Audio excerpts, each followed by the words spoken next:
Are we? Good, thanks.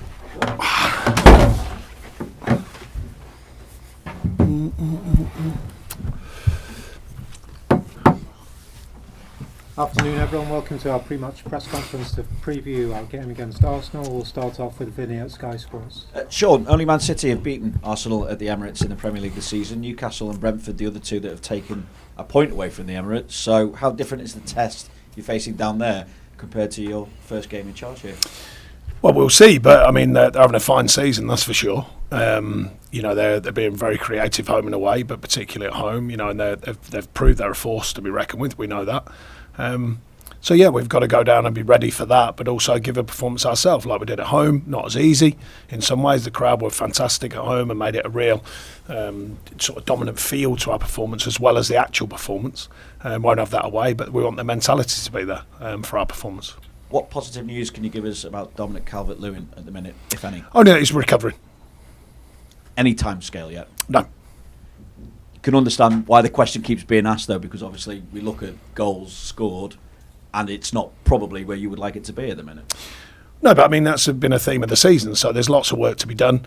The team mentality has to be that we're all allowed to score, it's not just one player, because I ask that of them defensively to keep clean sheets, and it starts from the front with the front players working hard for the team. So therefore it's only fair to ask it the other way around. The players have got to take responsibility as a group, as we all do, in making enough chances and taking chances. And I thought since we've been here, the stats have been better for getting bodies in the box, better for entries into the box. Hopefully still looking to find even increase the quality of chance, but I think it's fair to say we've been more productive in that area. But the clinical moment is the truth of the matter, finding that finish, finding that. And sometimes, it's not always the purest. You can find a goal of, a scruffy one. It sometimes releases the pressure of scoring. The other thing that I've said to the players, I said, don't forget for all the noise you're not scoring, well, it only increases your chances statistically of scoring. Well, because, it doesn't go on forever. You look at any team, they have spells when they score goals, and if it's dried up for a while, then every game that goes by, it increases your chances that you do start scoring. So, stats and facts of football, the ebbs and flows of it all, I've seen it all. So, I think that's an important factor to remember. What was it that you can maybe instill in this group of players that enhances their chances of finding that killer instinct in front of goal more regularly? Well, I mean, it's work on the training ground. Some of the stats of football, entries into the box, quality, of course, being the key entry into the box, not just putting it in there for the sake of it. Different ways of affecting the opposition. You're trying to work as a manager and with the players on as many different things that you think can be active for you in the box, of course, while keeping the other box quiet. Quite obviously, you've got to do the work at both ends, and that's one of my many obsessions of football is both ends of the pitch, because it's the middle bit we can all debate styles and brands and all the rest of it, but you've got to be clinical in both boxes, and I think that's where we've got to tidy up. Pretty much in one couple of mistakes on Saturday, but generally a pretty solid performance defensively and opening up the opposition. That's as big a part of it, and that's the bit we've got to improve, quite obviously. Have you seen the penalty again from the weekend? What are your thoughts now? Yeah, I think, if you get them, you're happy. If it goes against you, you're not happy. It's a soft one, but we see soft ones given all the time. So, he gets a contact with the ball, he gets a slight contact on the player's knee. The player's kind of in that fall in motion already, I think. So, but look, it's given, and that's the way it goes. As long as we get one back, if that happens the same, then that's parity. One of those where if the ref doesn't give it, then VAR probably doesn't overturn it. Yeah, but that's if St Anne's, pots and pans and all that. We could debate everything after the event. But the reason I asked that was because it seems that when Everton go a goal behind, it's a struggle to get back into the game. I think Man City, obviously, Demarai Gray scores a great goal. It's an equaliser. I think the only time before that this season was at home against Nottingham Forest as well. So, what are you working against? It feels like there's a big hurdle to overcome in terms of the mindset as regards that. Is that unfair? Or? Well, no, I've only been here 4 games, so we're doing a lot of work. So you can't change everything immediately, but we're hoping to build a mentality where that ability to come back in games, because that's part of it. You can't dominate and win every game, and you can't go in front in every game. So that mentality, a shift in that mentality, rather, if you do go down. Away mentality, general mentality. We're trying to improve everything, but it's difficult to improve it all with instant reaction, instant effect. Sorry. So it's a work in progress. But of course, we want the players to remind themselves, you go down, you're still in the game. And I thought we did, I got to be honest, I thought we did Saturday. I thought the reactions going, really soft goal. The first one particularly, more frustrating for me because it's from a simple set-up position that we got wrong, or the penalty, what led to the penalty. And I thought the reaction was good, back on the front foot. No disappointment, getting on with it, taking the game on again. We created chances after that. Still a dominant kind of feel in spells when we were pushing, and we conceded a second soft goal. More on the break. So that can happen sometimes. But I thought the reaction was good to that, to try and get back in the game. Just check another couple of bits of team news. Any chance James Garner, Nathan Patterson for this game? Well, they've been out a while, so they both need games. And Jimmy's going well. He's getting fitter and stronger.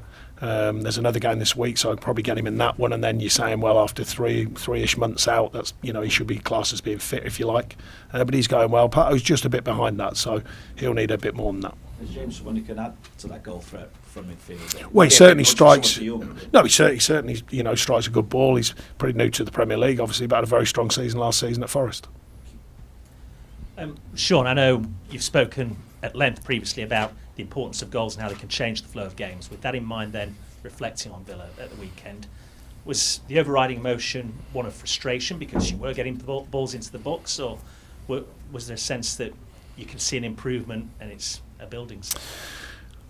I think a bit of everything, but mainly, you can only work on training and with the analytics and all the different things you try and put in the performance. You want to see it. You want to see it taking shape. Then I'd certainly saw that.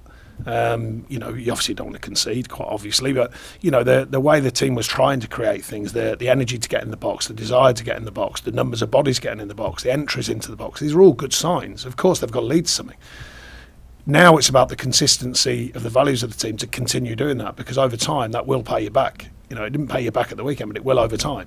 And that's what you're working towards. So, I think the belief in that and the continued application to do that, and then the moments of quality, of course, on top of that. But so there are good signs of that. We didn't get a result that we wanted, of course, but there was good signs of the general performance and how we want to try and move the team forwards. Is that the challenge for you right now in this position, getting that message across the players? Because I know, speaking to you at Burnley, that you're a big believer in your analytics and percentages and what can be achieved. But if you're a team like Everton at the moment that have been fighting against the current a little bit for most of the season, it can be difficult to get it. Yeah, but that's the challenge. The players know that. They know that we haven't been scoring freely all season, and we've got to adapt and change and ask as many questions of the opposition as possible. And I think we are beginning to do that. It's obviously we might well do, but stats and facts over a season would suggest it's tougher to get them high-level stats when you're away at Arsenal and teams like that, and Man City and the likes. But generally, you want to get them stats higher, and I think we've done that so far. And now it's about that consistency to do that. Like I say, we're trying to help the team find different ways of affecting the game. It's different ways of scoring goals, and there's been good signs of that, but without the clinical finish at the end. So we've got to add that in, of course. But no, the players are working very diligently. They know the challenge. They can see the stats and facts. I don't have to remind them of that. But as I said, that if you're not scoring, as long as you're doing the right things will come. They will come your way. You look down the annals of history of football, and if you're getting enough entries of quality in certain areas of the pitch, and you're asking certain questions, and just the sheer physical amount of attempts, then that will pay you back. But you've got to keep going and doing it. You've got to keep believing that it will pay you back. And of course, the moment of truth when someone gets one of them chances to take it. And I suppose when you talk about tide turning, you only have to look back a couple of weeks when you get the win here against Arsenal. I suppose when you've got to go back to the Emirates, a short turnaround, that can only help them on the mental side. Well, yeah, it's a tough place to go. We know that, and the stats of I think it's a long-standing thing. Everton haven't done so well there in getting results, but yeah, again, it's this is what you want the mentality, as part of your mentality to change that. You got there almost with early expecting nothing, so that in itself is a nice weapon to have. It's not easy, but you go down there going, well, if everyone expects that you're not going to get anything, well, let's go and get something. So it's all these mind dynamics of different variances in football. You can look at it each in different ways, but for me, the glass is always one of them that's half full, not half empty. So that's what I'm looking at. Going down there, giving a performance, seeing where it takes us. Thanks very much. Thank you.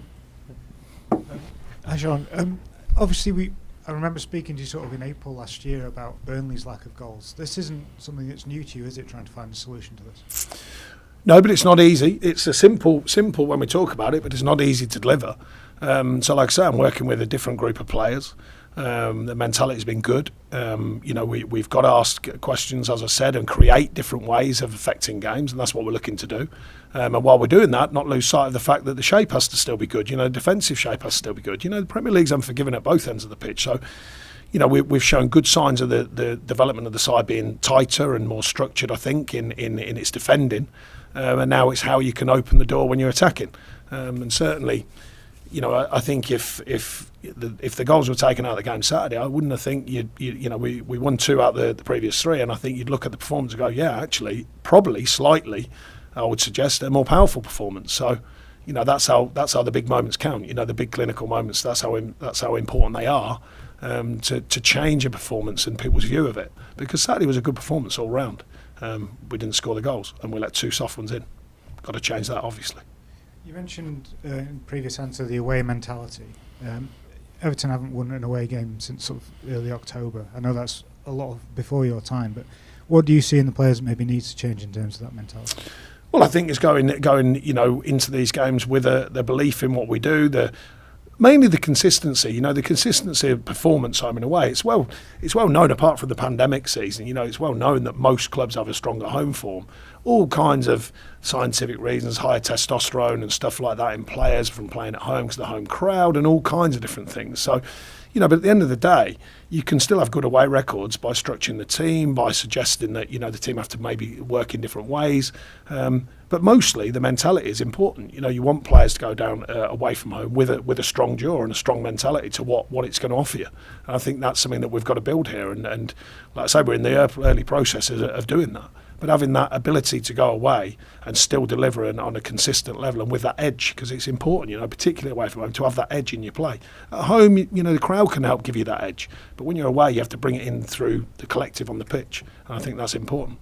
And you said as well you can use it as a weapon when people maybe don't expect to get anything at Arsenal. Do you ever look at games as a free hit?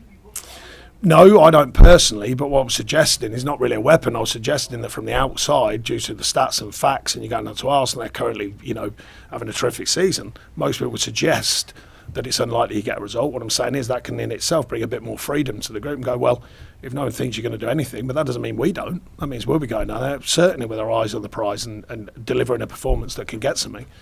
So that's the intention from my point of view, and that's what I want the players to do. Thank you. Okay. Any further questions in the open section before we move on to the papers? No? Okay, thank you.